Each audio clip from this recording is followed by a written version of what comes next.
to be the first people on Goog's track this season. Opens today. Just docked on top of this dune and just to check the tracks out. It's 34 degrees at 11:30 in the morning, South Australia time, Goog's track. So it was really cool. Just in front of the car, he's got some what looks to be lizard tracks across the track, and maybe some dingo tracks or something like that as well. We had a little bit of a shower of rain this morning, tiny one, but you can still see the droplets in the track where they hit. So yeah, and then the tyre tracks in front of us are obviously not that fresh. So yeah, we're the first ones at least today, and then officially open after summer this morning. So I'm guessing we're the first ones on it for a bit. Called out on the radio before, no one else was around, so I guess we're on our own, which is kind of nice actually. Right, back to it. One thing I'd like to point out, can you hear that? Yeah, corrugations. Now I'm no expert on the matter, but I'm going to put this down to people not letting their tyre pressures down, and it's already getting a bit annoying actually that there's so many corrugations on here. It's really not hard to let your tyre pressures down. It's one of the things you need to have doing what we do, four-wheel driving. You need to have your air compressor and your tyre gauge. You need to be able to let your tyre pressures. You don't need to hammer up and down these sand dunes. Like I'm just cruising along at 20 k's and just moseying on up this sand dune. Like it's really not, you know, something you have to stress about going flat out. So anyway, message to everyone. Remember to let your tyre pressures down when you're on the tracks. And you no need to run road pressures on a track. I mean, even if the track's good, I mean, you still don't have to run 38, 40 psi. I mean, you can let your tyres down at 32 or something, at least. So just, you know, make sure you ride more comfortable, and protects the track a little bit. Makes it more enjoyable. Enjoyable is the right word for the next person. Anyway, not on whinging. Well, I guess I am whinging, but moving along.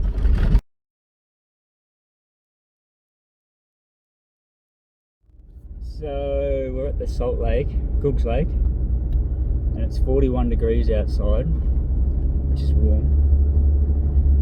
We had the ranger follow us in. He called up to us on the way in and he said, "G'day," great bloke, Paul, pretty sure he said his name was. Looks like there's no one else here, like we said, we just got the joint to ourselves. We're heading off to some rock holes that I've already forgot the name of. We've got to name something and something rock hole. So we're going to go have a look at that, because sitting outside in 41 degree heat, even in the shade, probably isn't really what I'm thinking about what I want to be doing. And I didn't bring enough beer with me to last that long. Anyway, check in when we get to the waterhole.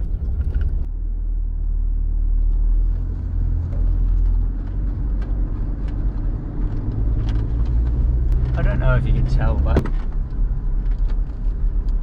there's no tracks on the ground in front of us. Obviously there's the track, there's no wheel marks, and I think we're definitely the first ones to come along this part of the track to these rock holes. But I just wanted to share something else. It's a wonderful day outside. Hopefully you can see in the video that it's nice and sunny. It's according to the car, it's 55 degrees outside, and it's been steadily climbing. Now I would have thought that, no, that's got to be too high, but we've been checking it every day since we left home, and it's been pretty accurate everywhere else. I've got no reason to think that it's not accurate now. And it is hot outside. So I'm just thinking, yeah, that is an interesting way to be. So I'm just taking it easy on the car. 10 past 3 p.m. 10 past 3, yeah, so hopefully it starts cooling down anytime soon. Yeah, just taking a bit easier on the car. It's got no reason to, nothing's up yet, I haven't done jigs myself, but don't want anything to go wrong, so I'm very thankful that I put my bigger radiator in and my better hybrid transmission and a bigger torque converter at the moment, because this is the sort of situation where those things start to come into play a lot more than they would normally. So yeah, so I think I'll just cruise on, take it easy, and hopefully we're not too far away from these rock ups. Here I am at these rocks. I really should have paid attention to what they were called. Nala rocks, something like that. Over there's the Gawler Ranges. I don't know how high up I am. I'm probably maybe 300 meters or something.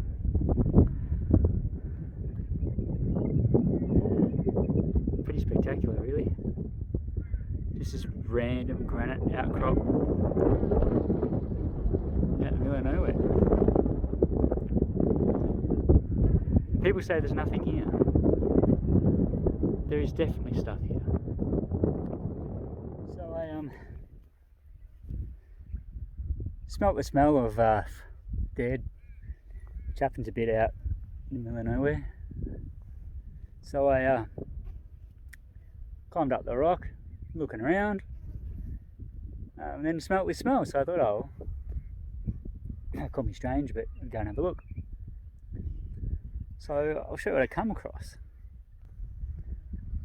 So over here we have a long straight hole with water in it. Don't know how deep it is. Can't say, imagine it's that deep, but on top of it, that looks like camel hide. If I go over here, I'd say I'm probably right.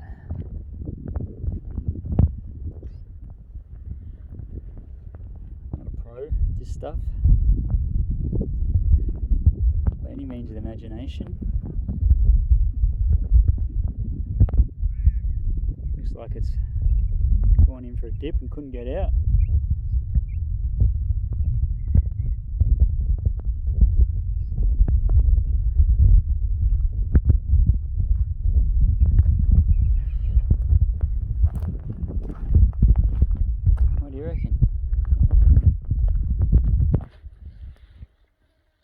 Know more about this stuff than me? Sure there is.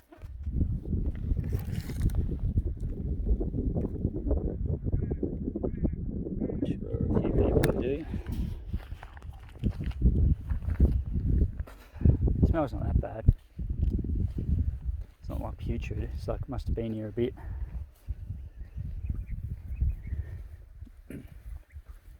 Maybe there was more than one. I don't know. Maybe there wasn't, maybe it just got torn apart by stuff, wild dogs or something when it was dead. Anyway, something different.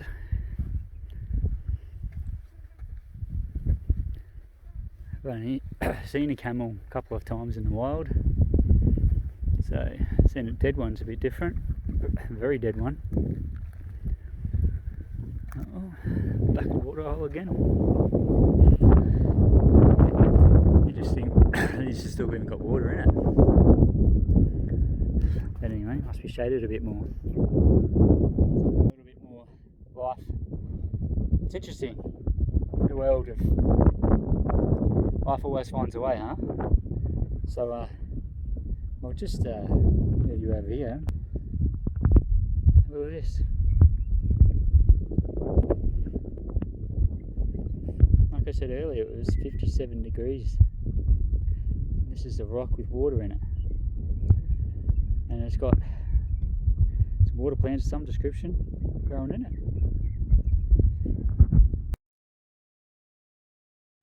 Check this out. Beware of redbacks. And there's a redback right there. And I don't normally take video footage inside dunnies, but I just thought that was interesting. Oh look, there's another little tiny one of some description. And but this is a really well built one. It's cool in South Australia that people don't, stuff the dunnies. This is mint. Apparently it's a hybrid toilet, whatever that is. This looks like it's made out of cypress. And yeah, I'm not complaining. Good job.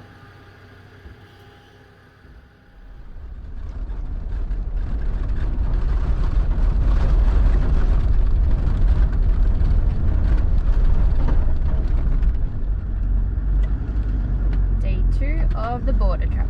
No, not border track. What are we on? Goog's track. Goog's track. There we go. Day 2 on the dunes. The Goog's track. And it's a little bit more interesting today. It's not cooler, way more overcast. The dunes are a bit taller and a bit softer, I guess. A little bit more fun. A little bit more chopped out towards the top rather than just being corrugated. A little bit of holes.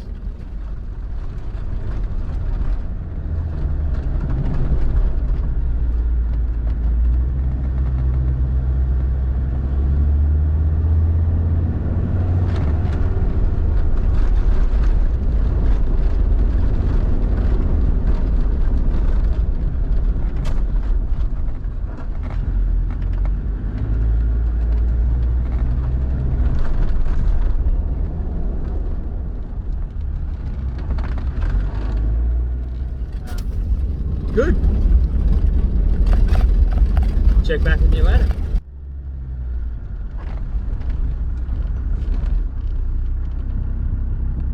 And that's Mount Fink all the way over there. That's awesome. It's raining. In the desert, it's raining.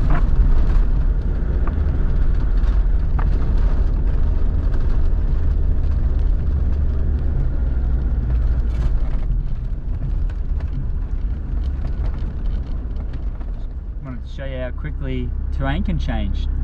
So just going backwards a little bit, just going to show you. This slowly working our way out of the park, and it's less and less sandy, less and less duney, less and less corrugated too, I might add. But then all of a sudden we've got this.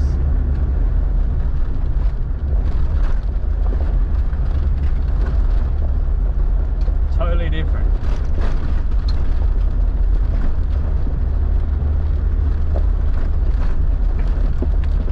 Space of less than 100 meters. That Fink's just literally due west of us. Then just drive along a bit further, straight back into sand again.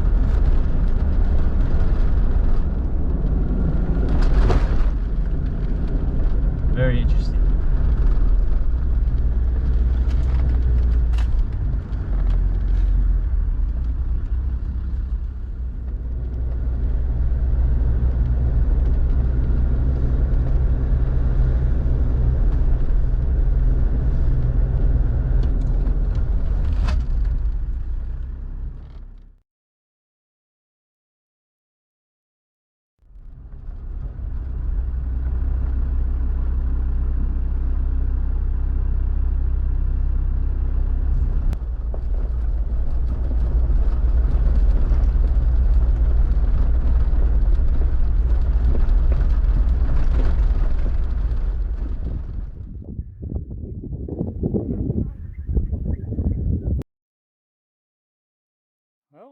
Here we are on top of Mount Finke.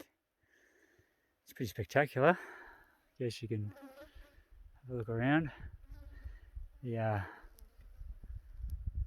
this pile of rocks behind me, which has a name, but I can't remember what it is right now. Crane, something like that. And Trig Point.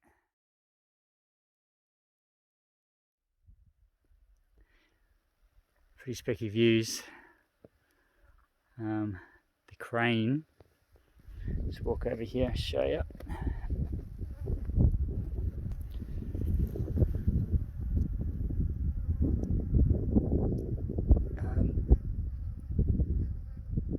Ernest Giles Explorer is what it says. This pile of rocks was assembled by the explorer Ernest Giles and Jess Young on the 20th of June 1875 during Giles' successful fourth expedition to Perth. We first visited Mount Finke on the 3rd of April 1875. Oh, pretty cool. Oh, there's a view for you. Salt Lake over there. Little Mount Finke over there.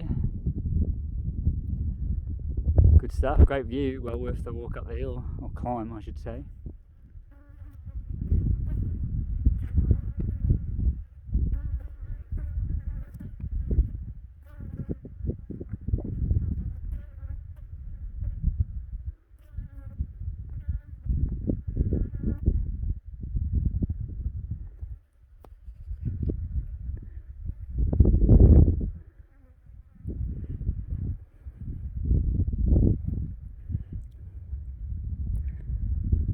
Right, so on the top of Mount Finke. I think it's 289 metres above sea level. I thought I'd give you some perspective. See where the cars are. The car park down the bottom of the hill there. You can see the drive on the way in. If I zoom in down there somewhere, there's the car, 12 times zoom.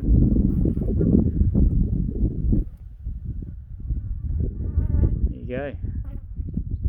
Long way up. Great view.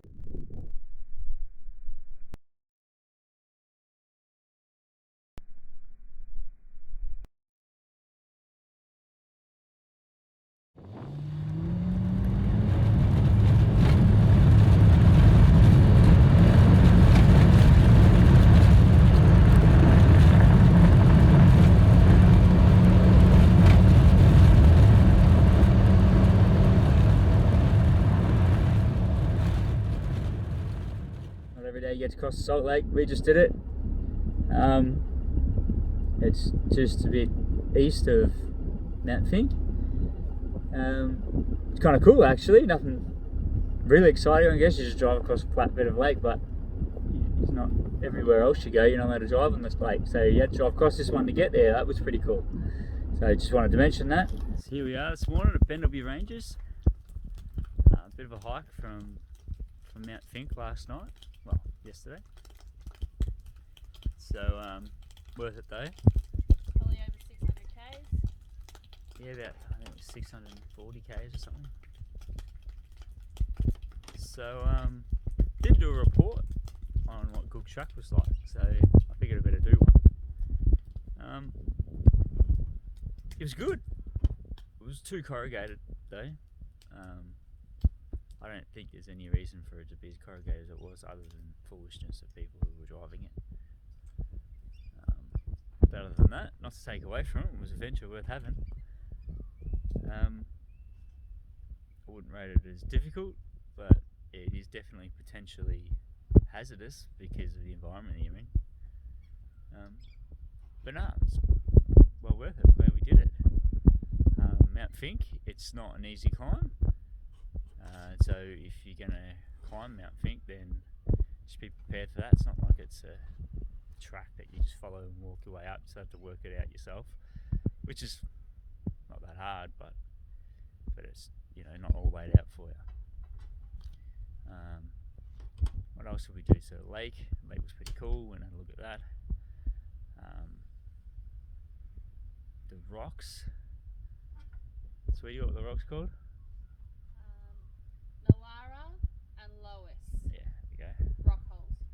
So they were really cool, and that was a bit of an example of